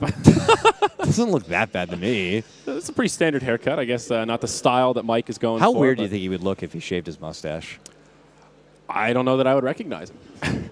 Yeah, that would be pretty. If he shaved his mustache and put on something other than basketball shorts, I don't know that I would be able to tell. He'd probably look 20 years younger. How old is he? I'm actually not sure. I think he's like 57. 57. That sounds accurate. Yeah. Oh. First load in, a failure. So not boding well, perhaps, for the Stockholm server. Looks like we're going to try again. Juggernaut's giving me a thumbs up here on my load screen, so feeling good. Look at the hands. Oh, my God. Look at that knuckle. Damn, what has he been punching the wall from losing or something? Was that whose hand was that? It was a HellRaiser's hand. Oh. You can see there. That was a pretty swollen knuckle. Somebody got into a bar fight last night. I played Dota, and I go to a fight club after. Wow. Dang. That is surprising. Very intense here. HellRaisers, they know their back's against the wall already here. This is elimination match for them. Okay. We have loaded in. The game is paused, and we will be able to get squared away. Hopefully this new server, no issues. KotLGuy curse, please be no more. Yeah. So load in, things looking... Ground courier. Wait. No, they're flying. Did they have to immediate fly it? No. Oh no. Do they have new BKBs? Oh, that'd been a loading problem for a while where BKBs we got to refresh. It looks like he has 5 seconds. 5 seconds. That would have been a huge difference, and very unfortunate if that was the case. But it looks like it's not. Although Artez is still at 9 seconds on his BKB, which is impressive in its own right. Still 10 seconds on the Darkseer BKB also. Ush is at 8 seconds, so that doesn't seem to be the case. I don't know if that's a problem that was resolved or we're just not experiencing it, but that's a Shadow Blade on Fluff. And then he sold it. I don't know. No, it's on the courier. Shadow Blade on Fluff. Shadow Blade Fluff. How many times have the Shadow Blade been on a Shadow Demon? I'm not even going to try to use that, Dota. I messed it up yesterday with that refresher on Slark, so I'm going to leave that to the stats guys. Nahaz, K-Poptosis, please let us know how many times has that been picked up on Shadow Demon. Very appropriate for the Shadow Demon hero. I just got to wield my casual Shadow weapon here, but my goodness. Not something you see every day. Okay, so let's pull up the item chart. Just get a kind of our feet wet with where we are in this game. I feel like it's been forever since we saw actual progression here. Ush has picked up an MKB on the Dro Ranger, so he's really online, ready to cut through the evasion of this Shadow Fiend Puck with Scythe, and now this Shiva's Guard. Fire with a lot of tools at their disposal. HR, the most recent pickup, was this Assault Kuros on Afaninja. So he is certainly a force to be reckoned with at this point, and Ogre rocking that Aghanim Scepter. Where are they going here? It looked like for a while there they were trying to go on the Assault there in the bottom lane. Remember, the Aegis was expired. Yeah, now Roche coming up in 2 or 3 minutes. We've lost the timer, but somewhere around like 42, 43, I think, is when we should be expecting him to pop on up.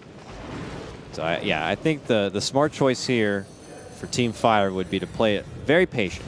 Wait for the Aegis to come back up. And that is third Roche that is around the corner also. So a little more incentive. Yep, Aegis and that yummy Gouda. Can't Swiss that opportunity. Certainly not. All right, TC scouting it out. Sees that Roche has not come up yet. And just a casual creep hanging out in there. Is there like an HOD? Yes, there is. Afaninja picks up Lifesteal now and puts it to good use already. Potential Satanic then to come together. I feel like he had just gotten that AC, and now he has the. I mean, his farm's out of control. He sold his Midas too, so that's what gave him a nice little bump. Okay, well, Graph is irrelevant at this point, so don't look at those. Oh yeah, well, mine's a little, well. I guess it gives you an idea where they are now. Sort but of, if you want to look at the team history or the game history, we're going to give up on the graphs. I think. Smoke though coming out from HellRaisers here. We got to get focus fired for this one. Fluff. So it'll be a little longer than I thought. About 45 on Roche. Three. All right, they quickly deward, but look who's turning the corner here. HellRaisers. They would love to be able to get a big team fight here. Trying to maybe go for a back behind the play glimpse here. And this is Dire Vision right now. It'll get revealed as Ush. Beautiful use of the Manta. Keeps himself alive. Uses the BKB. Now Goriet's coming in. Looking for some initiation. Puck will phase shift, blink away. Glimpse back, though. Puck right into the Static Storm. Now TC with the self-fuels. He's going to be hard-pressed to survive this one. He will die. A single pick for HellRaisers as Fire keep their other 4 alive. Yep, and no buyback there for TC. So after recently completing that Chivas, and we'll have to look to see if instead Fire looked to add pressure elsewhere. But now HellRaisers patiently going to be waiting around the pit in hopes that Roche can pop up very soon. And with these pauses, these teams may have lost track of exactly when Roche is coming up. They know it's soon TM, but not sure if they know exactly, so they're both just fighting for control of this area of the map. Artez coming in, Omni Slash on 2, Fogged. He'll have the Ghost Scepter. Fluff has one as well. They'll both survive. Now Mike with a lasso onto Dread. They're going to turn this around. Finger onto Artez before he can BKB. Fogged barely lives as Ogre gets a triple ding ding ding before going down. Double kill for Mike, and it'll be Fire coming out on top. And they even get the gem that was just bought from Dread. Immediately be handing it over, given that they already had a gem, but just one more to take.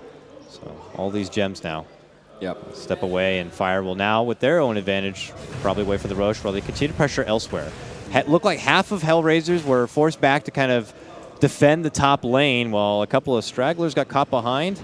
But maybe Artez feeling like he could get the quick Omni Slash play. But those supports on Fire, very farm, showing it right there. Ghost Scepter, Shadow Blade, plenty of ways to get away. Yeah, Fire definitely with the general advantage right now. They're hanging on to a gold lead. I just want to glance at the graph to see what it says. It says about 12K. That feels somewhat accurate, maybe a little bit less. Shadow Fiend topping the charts, picks up his Satanic, but now he will not have a buyback. Actually goes all in for this at the moment.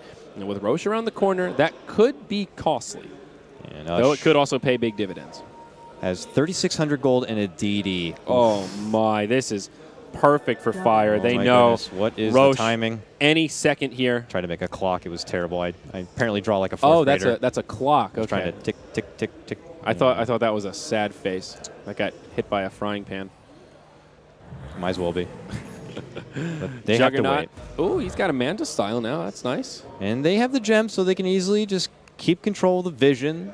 HellRaisers are going to just be in the dark, stuck in the dark. Let's see if they go for maybe a desperate kind of smoke play or something to press in, or if they just want to tried their best to maybe instead. So Fire now, let's take a look at ward coverage. Only one down for the Radiant. We'll be on the high ground here at the top rune, and the Dire, they don't have too many wards down themselves. Actually, none. So they are lacking on general vision right now. They are in control of this area of the map at the moment, but HR ready to start making a movement that way, as they are a 5-man squad headed straight up the mid. Alpha Ninja, a beast right now with the Bloodlust. He is a machine.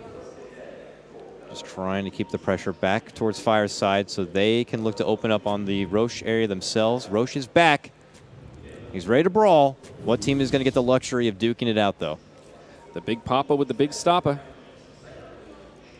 Fire on the other side of the pit, and it will be HR with a little bit of vision control. They get a sentry ward as well as an observer, but Mike still hanging on to that gem, and I think that ward will not be around too much longer. But all HR need is a little bit of visual confirmation, and even if they kill this ward, they could still try to commit to it. Mike going for the ward play. HR, we're looking at their vision right now. They will not commit for it. Feeling a little too risky. Instead, they start moving into the pit. Glancing at Dire vision. They've got a ward on the high ground here, so they know exactly what HR were up to, and not going to be able to punish it quite yet. Still this kind of stalemate. Yep. Very, very timid stuff. They move in, they get a few shots, but they got to pull back. But all the while they're waiting, they're not getting farm anywhere. Well, neither team really getting a whole lot of farm, except for TC in the mid lane. Yeah, Fire, well, and HR utilizing their jungle. So both teams getting a minimal amount of farm. Yeah. But third Roche, very important here. 46 minutes in, whoever gets this Roche will be in great shape. If Fire get it here, this will be very difficult for HR to defend against. Roche going down reasonably fast, down to about half health. HR, I think, sort of trying to feign their commitment. Artez will just try to TP out. Oh, it's going to be a disaster. IX Mike grabs him with the lasso, isolates him from the rest of the team. They'll glimpse back, and it just doesn't make a difference. BKB from IX Mike. Oh, the proves coil. Successful. 4-man coil locks him in place, and it'll be a dead Juggernaut to get this one started. They got to run and sacrifice this Roche if they want to fight on. Without fighting Roche, this is going to be very, very difficult.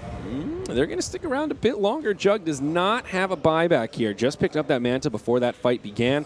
So this will be 50 seconds of a 5v4 as Fire start laying into Roche. Ush doing the damage, and HR won't be able to stop it. Certainly not. So who gets what here? Dro Ranger grabs the Aegis. Cheese will get picked up by Mr. IX Mike. And that forces HellRaisers to step all the way back. And at this point, they just got to consider what they can do to maybe pull out a defense from the high ground, which we already talked about how their high ground defense is actually pretty solid with the wall, with Disruptor. Yeah, even Shadow Fiend, you know, hit him with the, they in the kinetic field. Very easy for him to just throw out those raises, channel a Requiem when everyone's stuck in these little choke points here. Shadow Fiend's going to have his buyback right now. He just got it with the gold. Oh, Mike going in. He grabs Alpha Ninja before he can BKB. They've got a Hex. They're going to lock him down. Is there a finger inbound? There's not, but they've still got a lot of damage. Nice He'll heal silence. up as he pops the Satanic, but Ush, BKB on, brings down Alpha Ninja. Now they go on to Gordiets. He'll BKB, will survive. Dread trying to make some space for his teammates. He will, but it will cost him his life. Now the disruption set up, and they're going to go for another. Looks like they'll find the kill on Disruptor. Moving into the base. Gordiet's stunned up. Buyback from Alpha Ninja. BKB on, trying to turn this around and repel. But HR. Wow. Very patient play from Fire right now. They're not getting too overzealous on pushing on in. They saw the buyback come out. They don't want to risk it. And even Ush still doesn't want to walk through that wall. Still a huge net worth change here. 4,500 gold going the way of Team Fire. And off the back of that, it will be a butterfly completed on Ush's Dro Ranger. Yeah, and obviously with no MKB, nowhere near an MKB, Shadow Fiend, who he may hit like a truck, but when you're a truck trying to hit a little butterfly, it's not going to be happening. Got to do it like a truck, man. This is really scary. I don't know how HR are going to be able to take these next team fights. I mean, Fire are just picking them apart now. This Bat Rider is getting out of control. Mike living up to the hype. Last game, he had a flawless match here. He's died a couple of times, but still controlling the tempo so well. 8-2 and 13 on this Bat Rider. They just don't have a response for it, especially now that he has the BKB. His Bat Rider really shining here in day number 2. Yeah, no doubt about it. If Fire are able to take this 2-0, move on to the next round, prioritizing that Bat Rider ban, I think maybe wise advice for their next opponent. And at this point, your HellRaisers, you're waiting patiently. Some of your buybacks now down. This is going to be your final hurrah. Yeah, Aegis and Cheese still standing. Cheese still in the inventory of IX Mike. Mike with a lasso available, looking for the proper opportunity. HR with good positioning here. will stay back. Here we go. All right. HR all together. This is tricky for Fire. Waiting a bit. This is Fire's time, though. They still have the Aegis. They still have the cheese. This is the time, but finding the opening is tricky. And the way that they're playing this is they're showing a lot of respect to this HR lineup and how well they can hold the high ground at this stage of the game. I mean, ideally, the side lanes would be pushed. And you even saw, drawn right there. Top lane is a little too far away. They got to get it pushing quickly. They've got 2 minutes on this Aegis. So if they want to make this play, they've got to do it sooner rather than later. Artez, he leaves the base, does have a TP scroll. Counting on Mike, this maybe could be a window. To move in and get the pick he wants. Force forward, blink. They're going to go for Dread. Yeah, Gut's going to be there. Only Kex on the one, silence. Kinetic field going to be dropped. They do take down Dread. All right, he takes the finger. Ogre does not have a buyback. Tier 3 tower mid goes down. Good way for Fire to start up this fight. That's now 2 lanes of barracks exposed. Range barracks in the bottom, very, very low. HR are holding onto a glyph, though, so they will have that one get-out-of-jail-free card. Ush finishes off the range. Good positioning here. Being wary of the Aegis timing. Still has another minute to go, but doing the slow siege. The safe way. The smart way. Just needs to be mindful of that timing when the Aegis will despawn. Kinetic field, kind of in the middle of the fray here. Just trying to zone him out. Ooh, a bottle. The illusion just killed that bottle. That's a sad bottle. Ush leading forward here. Going to be inside the kinetic field, but the damage, easily going to be able to take down this Rax, but there's a move forward. Gordiets, vacuum, wall, going to be connecting right there. They step back. He does not get the aura. Okay, there's their answer. No aura. Now, huge team fight breaks out. Mike gets a hold of the Shadow Fiend, pulling back Evo Ninja. If he drops, he has no buyback, but it looks like Fire might need to kind of step on back. Move on forward. Still no one goes down. Dread could be the first one to drop. Down he goes. The Omni Slash is on cooldown too. It was completely mitigated by the Ghost Scepters on the support of Fire. And now HR low on options. No wall, no Omni. Both supports down without buyback. I think this may be the nail in the coffin, Dakota, and the end of the HellRaisers run in Starladder Season 11. Fire coming back and looking to move on forward through the lower bracket here. Being able to secure a second set of racks certainly helps out. Aegis still fine and dandy here on Ush. They get the one Rax and they pull back. Very cautious and passive play coming out from Fire right here. Yep. Again, showing respect. I think they could have afforded to be a little more aggressive to finish off that lane of barracks, but right now, there's a lot on the line, as we've talked about, and they don't want to throw this away. They want to end this game, not take it to an ace match, and they'll do that by playing it safe. Is it playing it safe now that you wait all the way to the next Roche at that point to make the go in? Maybe a little too safe, perhaps. I'm not sure exactly what they're waiting for. Well, they got Boots of Travel. This is good. Ush obviously has the money for a buyback, so if he now wants to go a little bit more balls to the wall, same also, with TC now. Shadowblade picked up on IX Mike. That's going to be their second Shadowblade. That move speed, lasso. Yeah. Double Shadowblade. Item progression on the Radiant, haven't really seen too much. Here we go from HellRaisers. The smoke to go out the front door. Is this the YOLO smoke? This might be it. Mike, though. Oh, he pops the smoke. Oh, no. Oh, my. Smoke thwarted. They're trying to see if maybe they're up and ahead, but they were not caught from up and ahead. It was Mike on the high ground, and now he's coming in from behind. Gets a hold of Dapo Ninja, pulls him back. Finger. Beautiful setup from Mike, and they're going to bring him down. He drops. 110 seconds. He's not coming back. Wall going to be going down. They're looking to focus fire Ush right now. Could be in trouble. Mike gets another kill, taking down Dread. Ush trying to get away. Doesn't want to have to use the buyback return if necessary. No, it will be fine. The 4-staff chain's doing so much work. There's random power treads on the ground here. That's cute. Courier going to fly over and pick him up, but the 4-staff usage so good, keeping Ush alive. A 3-for-0. IX Mike making that whole thing possible with his beautiful positioning, just finding this cute little cubby in the tree line here, hiding to break the smoke, and then making that whole fight happen.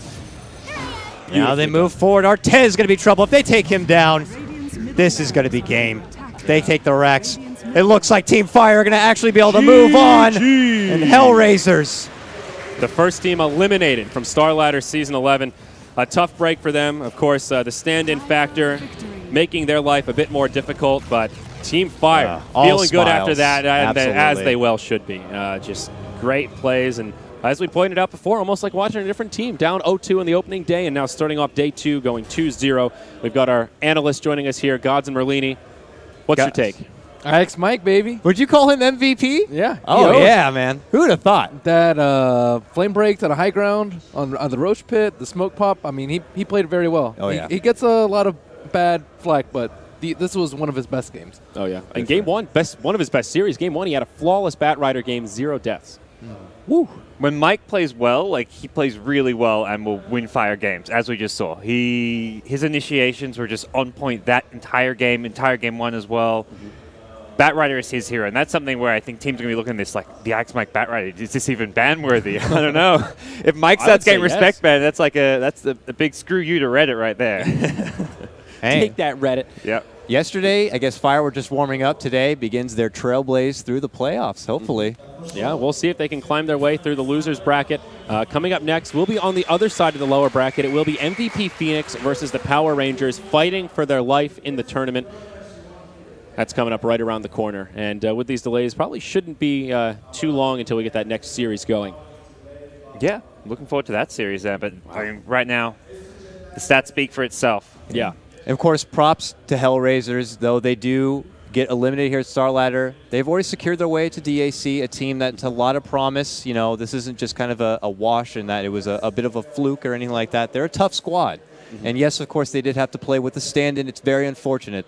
But they'll look to come back strong. Supports are really hard to replace. Yeah, with the absolutely. Yeah, they're extremely hard. And this is like their first big LAN anyway, so I mean the stand-in factor aside, maybe some LAN jitters. So if there was ever a tournament to kind of having it happen at Starladder as opposed to DAC, yeah, probably a good option. So that's a fair point. Now, Merlini, I want to ask you about the Shadow Blades Shadow Blade pickups, particularly on the Shadow Demon that game.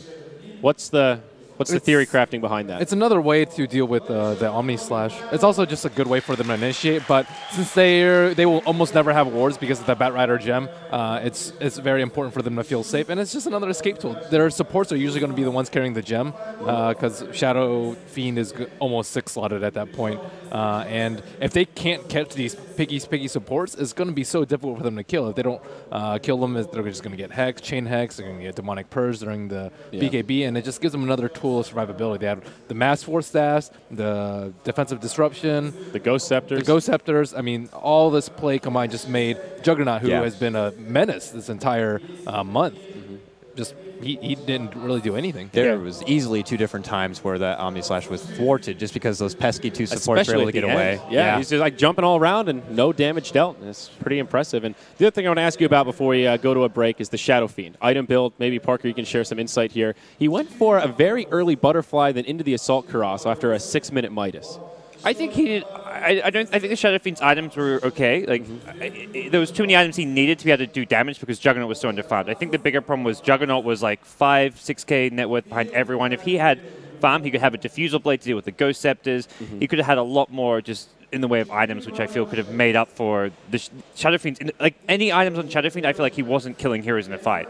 Yeah. If he went more offensive items, he's a glass cannon. He gets instantly killed. With the Butterfly Satanic, he stayed alive at least, but he couldn't really do enough damage. And the other thing, the Darkseer, where did he fit into that draft? It seemed like kind of an obscure pick. Yeah, I questioned it right from the pick. It didn't seem like it was going to be able to add a lot to the laning stage, which you usually like to have out of your Darkseer if it's going against like a melee kind of a core and you're able to maybe even dominate. And we've seen it even dominate before. I don't think it was here at Starladder, but going against something like a Broodmother, it certainly helps out. But here, I just didn't see where it was much of a niche in the pick. lane, they did like the Surge Ion Shell on the Ogre, so he could go in the front line, use the Ignite. That was kind of cool. But you're trying to do it against a Puck who's able to just easily go like, step back. Didn't really yield that much. Did you see anything that maybe that the Darkseer really contributed to this game that would have been a big factor, or was it just kind of like just questionable? A lot of the times we've seen it, it's a little questionable. Maybe they were hoping for like a Requiem combo, but they had to build different items too. Shadow Fiend couldn't build aggressive items like a Blink or Blink BKB. Requiem is a pretty strong opener, but the Bat Rider Ultimate is just he can't be up that far. So, maybe you talk about the Shadow Fiend build, maybe a Lincoln's, BKB Lincoln's I've seen try and deal with the Bat Rider. There's the lasso, the hexes, there was a lot of there's ways a lot of locking him down. Yeah. Whenever I see Darkseer picked up like for a wombo combo like the Vacuum Requiem, I never see that the Darkseer pick really working out. When it's worked out is when it's been about the Iron Shell. Like I've seen Darkseer work well with like a PA or a Slark because 10 minutes in, 15 minutes in, when you put an Iron Shell in like a Slark or a PA and they're getting super aggressive, they do a ton of damage. Yeah. But I feel if you're just building up this team fight-centric lineup, it either works or it doesn't, and more often than not, it seems to just not work too well. I think they expected a lot, like their heroes to be able to fight the Drow a lot more, like a Ion Shell Jug in Drow's face, as well as an Ogre. Like that's good on paper, and to get rid of the marksmanship if they're forced to back, and then blow defensive cooldowns like defensive lasso to peel for the Drow, but that never really got to that point. Just seemed too risky for a match that's your elimination match, that you're just hoping that kind of everything works out beautifully in these team fights, and it just didn't. Well, what would have worked a little bit better for them? I think a Centaur is an okay option against the Drow Ranger to close the gap and try and jump on her. If you're talking about like that Wombo combo, at least gives Shadow Fiend the ability to kind of move around. An okay tool to try and disengage against the Bat Rider. LC maybe? Yeah, LC an option. I think they were just thrown off by the draft because that was a second pick Drow Ranger. Yeah, I think right from there they were just like, oh god, they obviously want to take a lot of Roches, abuse the fact they're on the dire side, but even just picking around all these range heroes, TC's puck went ballistic. He was like out-farming everyone in the game by a good margin. He was more fun than like 5k ahead of Usha's Drow Ranger at one point. It was a really good TC puck performance, I got to say. And I mean, a lot of that is you have the Drow, you get the precision aura across the board. He was getting kills left, right, and center. So I think overall they all played well. Even early on, remember, Fog got that courier kill. Oh, yeah. The early courier snipe on the Shadow Fiend definitely took his bottle out of play in the lane, so that definitely made a difference. Yeah. So, all right, I think it's time we take a break, and then we're going to come back and get buckled in for our next elimination series, MVP Phoenix versus the Power Rangers, right around the corner.